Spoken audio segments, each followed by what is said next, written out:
This is Finn's News Network, where you get facts, not nonsense.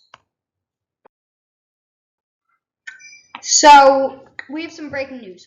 So this afternoon, today, Monday, October 4th, 2021, Facebook suffered an outage as a horrible week rages on. They took off their fact-checking ability, which I think was completely accurate and a fine thing, just to make money. And the Facebook whistleblower, who was a worker for Facebook that was revealed on 60 Minutes, has been telling people. And Facebook is it's just another bad event in what has been a vile and not a very good week for them. So, yeah, it's their own fault. So, coronavirus. So finally, is this the end? But once again, did we think it was the end of June? Yes, then Delta. But the numbers are falling. 28% down in the last 14 days on cases. And tests are about flat. And that's how you see it. There are less cases, but a lower amount of tests. You see that if we're testing more, but there are more cases, sometimes that shows. So tests are pretty flat and cases are dropping. And tests are pretty flat. So, yeah, and hospitalizations and deaths finally going down, but deaths always lag behind in reporting. Yeah, and is this the end? I mean, we have no idea of knowing. So, the Supreme Court. This is a blockbuster term for them. This is now a 6th conservative justice court.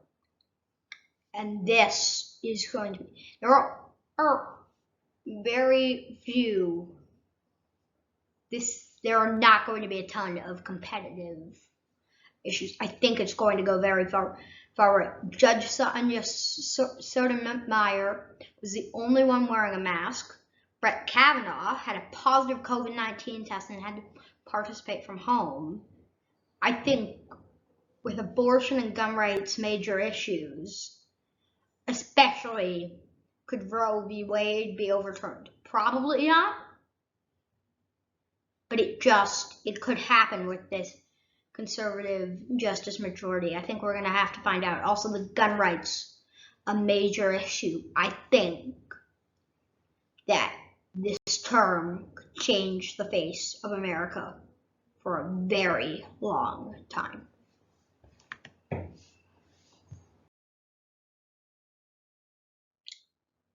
So the markets today. So NASDAQ started a bit below the close and had a horrible drop. S&P actually started only a few dollars below their close yesterday and just tumbled. Had a bad day. Facebook, which is in both, dropped $17 and almost 5%, aiding to what was just not a good day. Facebook had a bad day. The stock market had a bad day. S&P at 4,300. Yeah, that's significantly worse than we've seen before. So since we haven't, because the reason the economy was doing well was because of the stimulus packages. But have the stimulus packages gone and faded? Is that why the economy isn't doing well? Maybe.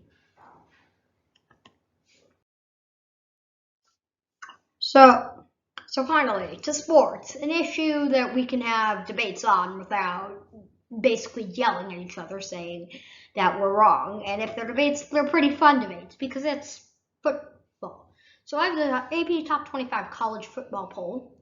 Alabama leads from Georgia, Iowa, Penn State, Cincinnati, Oklahoma, Ohio State, Oregon, who did not have a good week, Michigan, BYU, Michigan State, Oklahoma State, Arkansas, Notre Dame, Coastal Carolina, Kentucky, Ole Miss, Auburn, Wake Forest, Florida are the top 20. Florida, Arkansas, Notre Dame, Oregon, and Ole Miss, all with pretty bad weeks.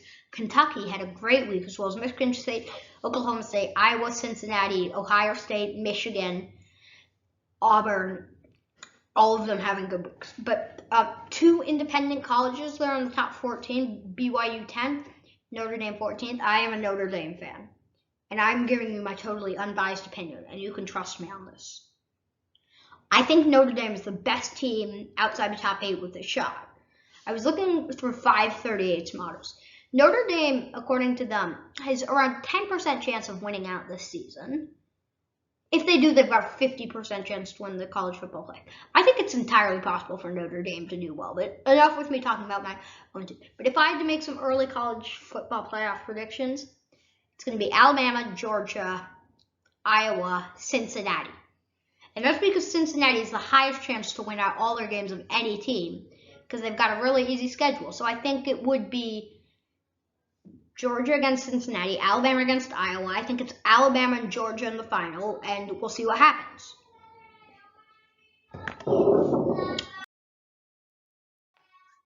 This has been another presentation of Finn's News Network, where you get facts, not nonsense. Thank you for watching.